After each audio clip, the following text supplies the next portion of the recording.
बेशुमार ज़बानें आई, मगर हर एक ज़बान कहीं ना कहीं जाकर के उसकी हद हो गई, इंतहा हो गई, खत्म हो गई, रुक गई, आगे ना बढ़ सकी। मगर बाहर कुरान, बाहर कुरान। आओ हिंदुस्तान की मिसाल के साथ मैं आपको एक बात समझा दूं कुरान के हवाले से। इसी हिंदुस्तान में कितनी ज़बानें किसी को मालूम है? किसी को है पता? अरे बोले कॉलेजेस में पढ़ने जाते हो, मगर कॉलेजेस की डिग्रियां भी आजकल पैसे में मिलती हैं। एमए, बीए, बीएससी, एमएससी वगैरह करने वालों को भी नहीं पता कि हिंदुस्तान में ज़बानें कितनी हैं। बेशुमार ज़बानें हिंदुस्तान में हैं। मगर सुनो, महाराष्ट्र की भाषा मराठी है, उस मराठी लैंग्वेज में लिखी हुई एक किताब को उठाओ और गुजरात ले जाकर के पीएम मोदी को दे दो और कह दो कि मराठी भाषा में इस लिखी हुई किताब को जरा पढ़ करके बताओ, तो बोलो पढ़ सकेगा? मराठी जबान को गुजराती पढ़ेगा? गुजरात की जबान में गुजराती लिखी हुई किताब को लाओ और यूपी के हिंदी पढ़ने वाले लोगों को दे दो और कहो कि इस गुजराती को पढ़ो, बोलो पढ़ सकेगा? नहीं पढ़ सकता। तमिल की कन्नड़ जबान में लिखी हुई एक तमिल जबान की किताब उठा करके लाओ, ले जाकर के दे दो बिहारी लालू प्रसाद को, बिहार में ला करके दे दो, कह दो इसको पढ़ो, तो बताओ पढ़ सकते? नहीं पढ़ सकते। पता क्या चला?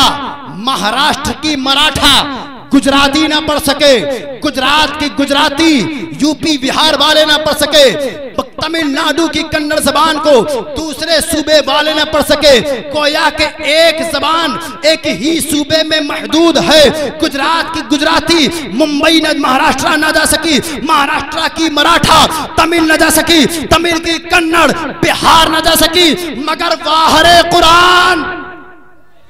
सुभान अल्लाह, सुभान अल्लाह। जी लगा के बोलो, बाहरे कुरान नाजिल हो रहा है मक्के में।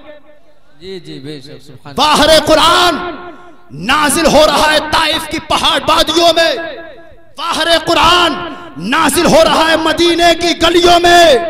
कुरान नाजिल हुआ मक्के में, अभी नहीं, अब से 1400 साल पहले कुरान नाजिल हो मक्का मदीना में, पहुंच जाए सारी दुनिया,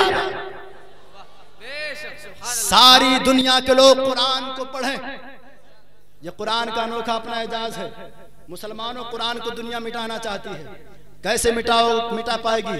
एक जालिम ने, एक अंग्रेज ने, एक ईसाई ने, बदबख्त जालिम ने एक मर्तबा क्या किया, कुरान पाक को सामने खोल के रखा और फिर अपनी राइफल निकाली, AK-47 की गोलियों को उस कुरान मजीद के ऊपर चलाना शुरू कर दिया और कहा कि हम कुरान मिटा देंगे, हम कुरान पर गोलियां बरसाएंगे, हम कुरान को निस्त नाबूद कर देंगे, कुरान पर हम गोलियां बरसाएंगे। उस बदबख्त जालिम को क्या मालूम था? अरे वो तो ये समझ रहा था कि जो कागजों पर लिखा हुआ कुरान सिर्फ यही कुरान है, इसी कुरान को खत्म कर दिया जाए, बस दुनिया से कुरान चला जाएगा।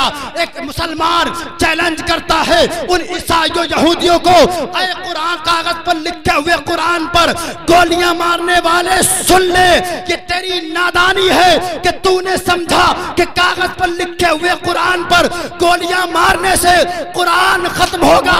ऐसा हरगिज नहीं, बल्कि जिस दम उस अंग्रेज ईसाई ने कुरान पर गोलियां बरसाई तो एक हाफिज़े कुरान मोहम्मद अशरफ जैसा उठकर सामने आ गया और चैलेंज कर दिया, अरे ईसाई यहूदी जरा सुन ले, तेरे कुरान पर, इस कागज पर लिखे हुए कुरान पर गोलियां बरसाने से कुरान खत्म नहीं होगा। अगर कुरान खत्म करना चाहता है तो दुनिया के करोड़ों मुसलमानों को खत्म करना पड़ेगा जिनके सीने में अल्लाह ने कुरान को महफूज।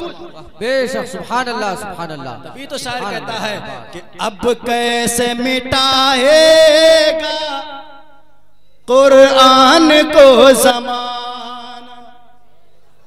मुस्कुरा के बोले, अब कैसे मिटाएगा कुरान को ज़माना, सीने को हाफिजों ने जुज़दान बना डाला, सीने को हाफिजों ने जुज़दान बना डाला। मेरे भाइयों, ज्यादा लंबा वक्त नहीं लेना है, बस इसी कुरान के हवाले से पढ़ो। आज एक बच्चा कुरान मजीद का हाफिज हो गया है, मगर हमारी कौम का आलम यह है कि कुरान हमें पढ़ना नहीं आता। बोलो, इतने में बैठे हैं, इतने कम से कम 100-150 तो होंगे। इनमें पूछा जाए कि तुम में से कितने हैं जिनको कुरान शरीफ पढ़ना आता है, तो मैं गारंटी के साथ कह रहा हूं कि 90% लोग कह देंगे मुझे कुरान पढ़ना नहीं आता। अच्छा एक बात और मैं इसलिए और कह दूं ये बात कि कुरान पढ़ना, यूं तो पढ़ तो बहुत से लोग लेते हैं, गए मस्जिद में खोला पारा पढ़ना शुरू कर दिया, कुरान शरीफ खोला पढ़ना शुरू कर दिया, मगर जो तुम पढ़ते हो पढ़ने का वो तरीका नहीं है। जिस तरह से कुरान पढ़ने का हुक्म दिया गया है उस तरह से पढ़ने वाले सिर्फ हुफ़ाज़ किराम ही हुआ करते हैं।